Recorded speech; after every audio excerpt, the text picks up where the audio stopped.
me preguntaban en la radio si estaban encarando bien los gobiernos la comunicación de crisis, y yo le contesté que no creía que pudiéramos seguir hablando de comunicación de crisis en el siglo XXI.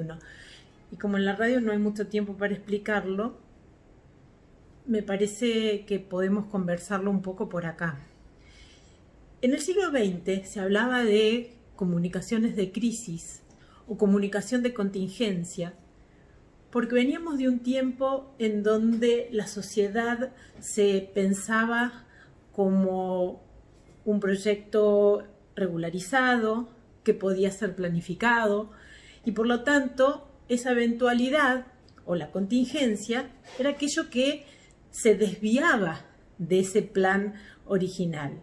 Entonces la comunicación de crisis se analizaba como algo extraordinario, como algo excepcional. De hecho, había hasta especialistas en crisis, como algo aparte de aquel comunicador regular.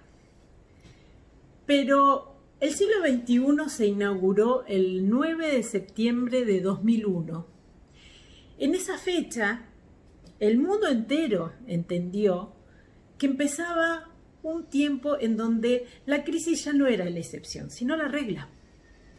Vivimos en un estado de permanente crisis. El siglo XXI es el siglo de la aceleración de los tiempos, y lo estamos viendo en este último virus, que podríamos comparar con el 2009, pero sabemos que este coronavirus, aunque sea de la misma cepa, aunque podamos decir que ya existía, tiene características particulares que hacen que hoy el mundo esté planteándose medidas que nunca había tomado. Después de décadas en donde discutíamos la globalización, en el 2020 nos inauguramos para pensar una globalización sin aviones, con las fronteras cerradas.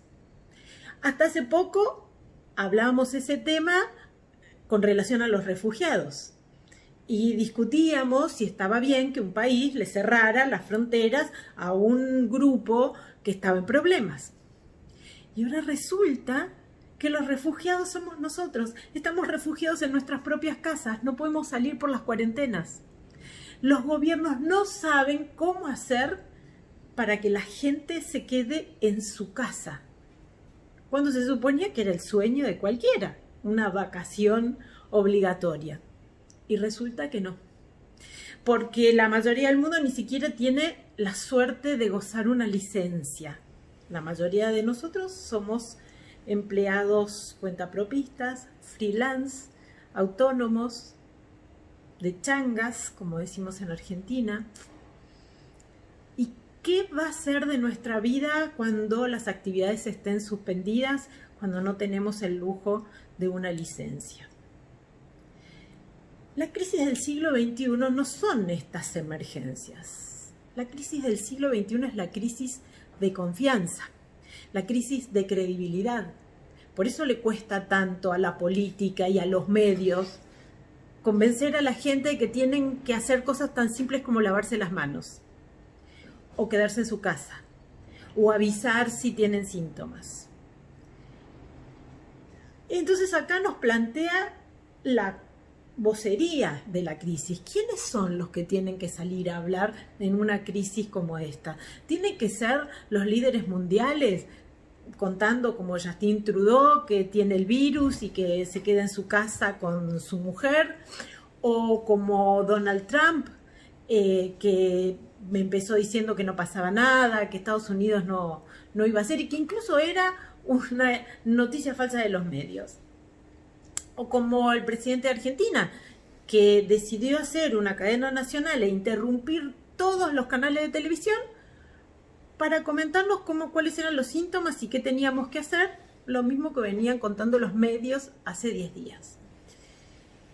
La pregunta es, ¿quién tiene que hablar? ¿Quién puede hablar? Y acá nos encontramos que ante la crisis de credibilidad, que es una crisis estructural y permanente, hay que pensar en voceros confiables. Mientras la política está en la base, en el piso de la credibilidad, y los medios han perdido bastante credibilidad en los últimos tiempos, aparecen los científicos como un grupo confiable.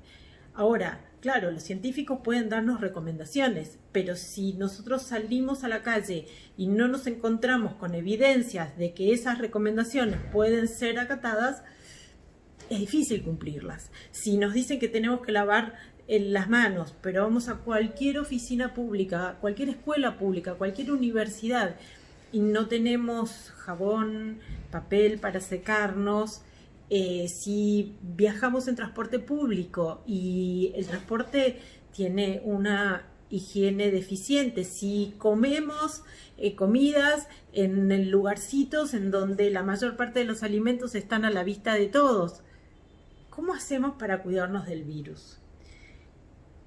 Creo que lo que tenemos que pensar es que por ahí no son los mensajes los que nos van a rescatar de este refugio obligado en nuestras casas por el coronavirus.